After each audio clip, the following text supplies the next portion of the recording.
Impresi pertama kali megang nih smartphone terasa cukup solid dan kokoh. Feel aluminium lebih berasa dibandingkan dengan seri premium sebelumnya. Tapi lah kok berat sih? Bikin tangan pegel nih kalau megang hanya satu tangan. Dual kamera dengan bukaan cukup lebar, f1.8 sebagai lensa utama dan f1.6 sebagai lensa black and white.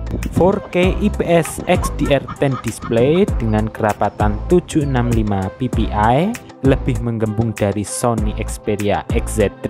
Kira-kira peningkatan apa aja ya yang lebih berasa dengan smartphone dari versi premium sebelumnya? And this the Sony Xperia XZ2 Premium.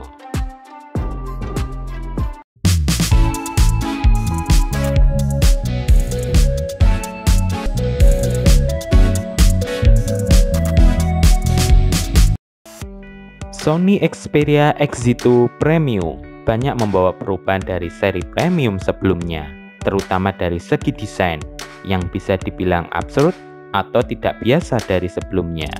Bagian belakang lebih menonjol dari seri sebelumnya, tapi displaynya jauh lebih lebar ini, dan unit ini aku dapatkan dari salah satu marketplace warna hijau dengan kondisi cukup mulus, full set OEM, dan versi Jepang dengan tipe AU, bukan Docomo atau Softbank. Dari ketiga tipe itu, aku rasa gak ada perbedaan yang cukup signifikan. Hampir sama semua berasal dari Jepang. Bisa dibilang absurd karena bagian belakang lah yang banyak menarik perhatian. Sekaligus ini smartphone pertama dari Sony yang mengusung dual kamera. Ya, meskipun desainnya cukup berat, tapi digenggam aku rasa cukup solid dan nyaman. Berbalut aluminium frame secara keseluruhan jika dibanding dengan seri premium sebelumnya yang terbuat dari plastik bagian kiri dan kanan.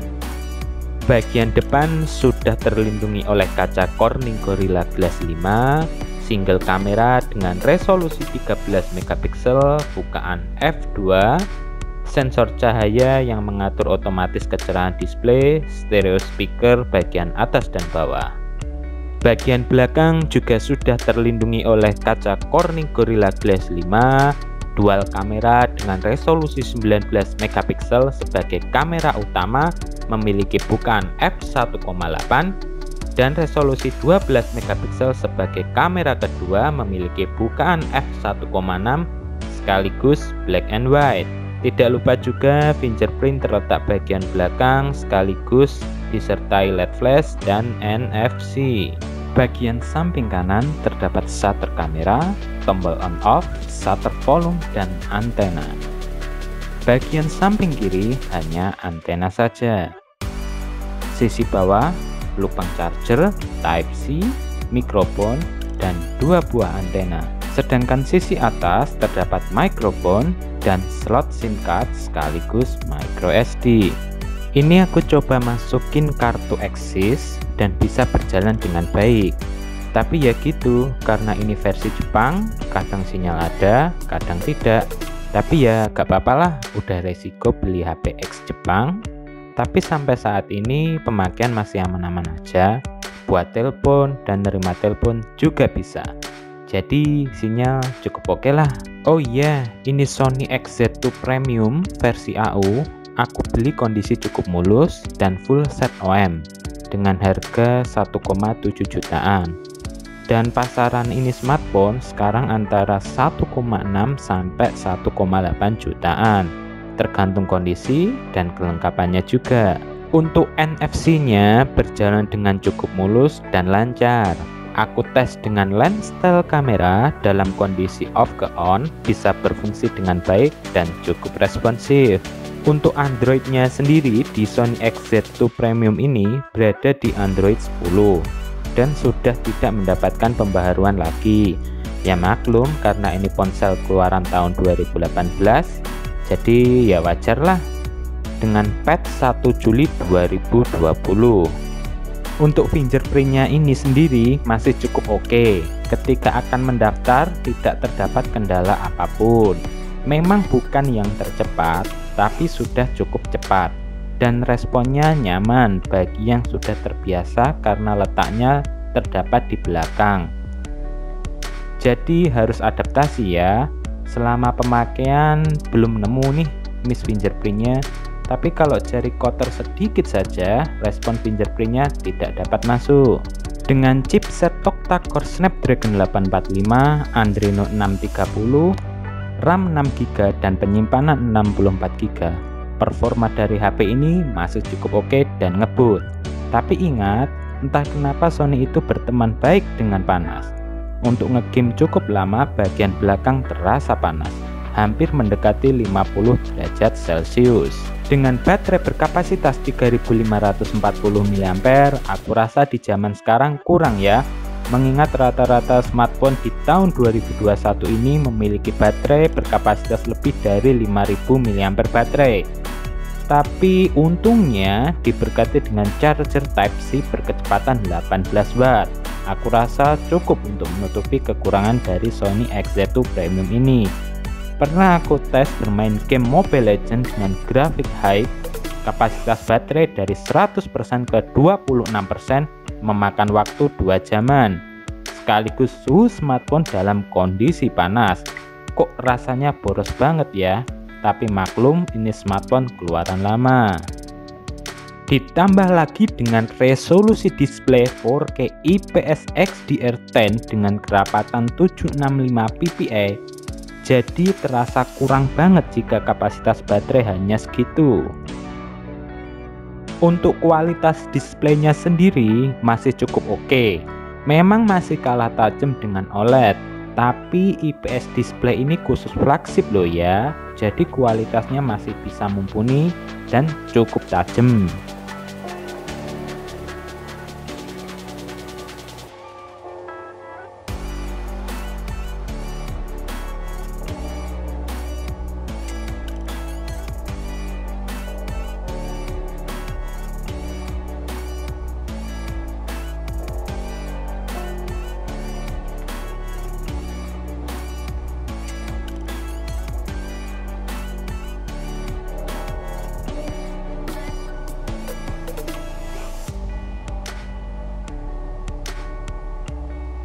Untuk kualitas audio stereo speakernya sendiri masih cukup oke banget. Memang kalau dibandingkan dengan rata-rata smartphone zaman sekarang, suaranya kalah telak. Tapi satu hal yang menarik, letak stereo speaker berada di depan. Jadi it is very nice.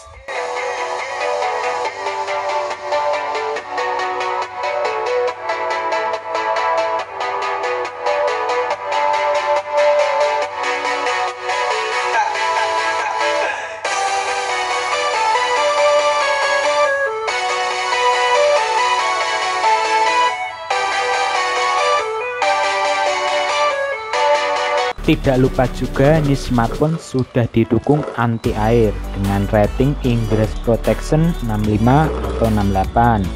Tapi perlu diingat juga ya, karena ini smartphone bekas, harus diperhatikan pressure sensornya. Bisa melalui kode khusus atau aplikasi.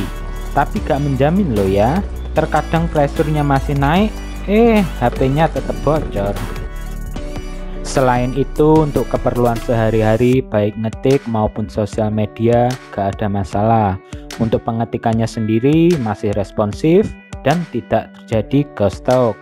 Untuk geser-geser juga responnya masih cukup cepat. Scroll sosial media masih enak banget loh. Untuk tes game Mobile Legends dengan settingan grafik ultra dengan bermain kurang lebih 15 menitan, unit yang saya dapatkan tidak terjadi ghost talk, lagging, dan frame drop. Cukup lancar, tapi suhunya itu loh, buset dah, panas banget menyentuh angka 60 derajat Celcius, bahkan lebih. Yang saya herankan saat bermain dan unit dalam keadaan panas, selalu ada peringatan kontrol panas yang cukup mengganggu, tapi enggak mempengaruhi di performa. Mungkin bisa disiasati dengan memakai soft case. Sedangkan bermain PUBG dengan settingan smooth extreme mode TDM dalam waktu kurang lebih 10 menitan, performa cukup lancar dan smooth. gak ada aux delay, suhu juga mencapai 60 derajat Celcius. Tapi sama sekali tidak ditemukan peringatan kontrol panas. Jadi kalau untuk performa game masih cukup oke lah ya. Hal yang harus diperhatikan adalah panasnya. Entah kenapa Sony dari dulu selalu berteman baik dengan panas. Mungkin manajemen kontrolnya yang kurang baik.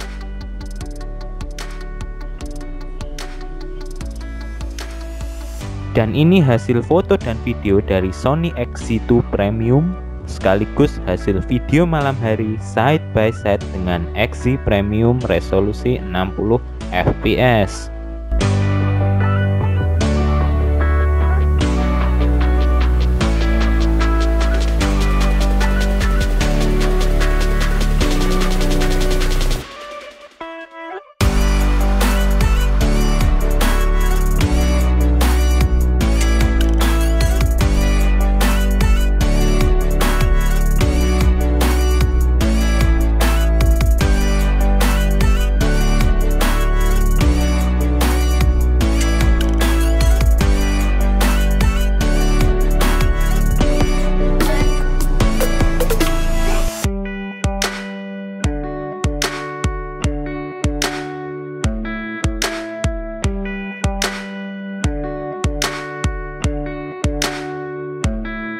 Untuk hasil foto, aku bisa katakan cukup bagus ya. Ini yang aku suka dari ciri khas Sony, baik Xperia atau Alpha yang pernah aku pakai. Hasilnya itu loh, selalu natural, warna gak lebay. Tapi, ada tapinya nih, entah kenapa hasil foto dari mode auto dari dulu selalu gak konsisten. Kadang pas, kadang gak pas. Lebih tepatnya, pakai mode manual jika hasilnya dirasa kurang memuaskan. Dan satu hal lagi, dual kamera untuk bokehnya mantep coy. Jadi penasaran nih, mau aku compare dengan GX100 side by side.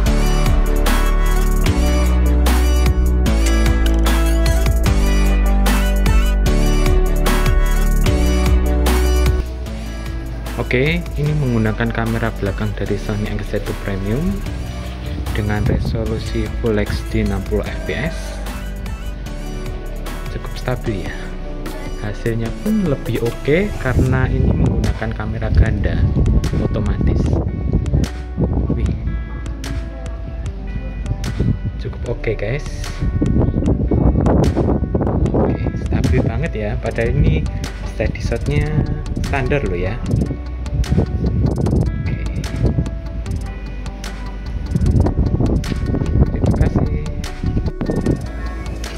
Oke, sedangkan ini menggunakan resolusi 4K XDR aktif, tapi kamera gandanya tidak aktif ya, tidak bisa diaktifkan. Hasilnya stabil, mantap lah. Dibandingkan dengan XZ3 lebih oke ini guys.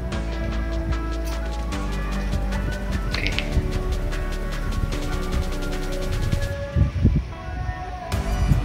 Hasilnya salut banget sama XZ2 Premium, kameranya cukup oke.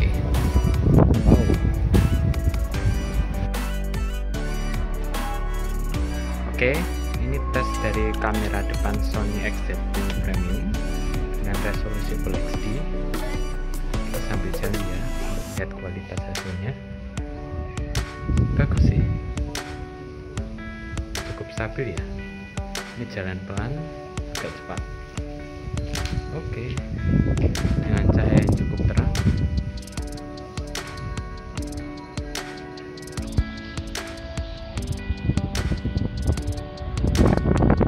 Oke guys, ini tes side by side video Full HD 60 fps dari Sony XZ2 Premium dengan XZ Premium. Kelihatan banget ya peningkatannya di event low light dengan bukaan f1.8 di XZ2 Premium, sedangkan XZ Premium f2. Oh, cukup signifikan ya peningkatannya. Ini mode ganda ya kamera dari XZ2 Premium. Oke, kelihatan jelas, tapi sama-sama cukup stabil.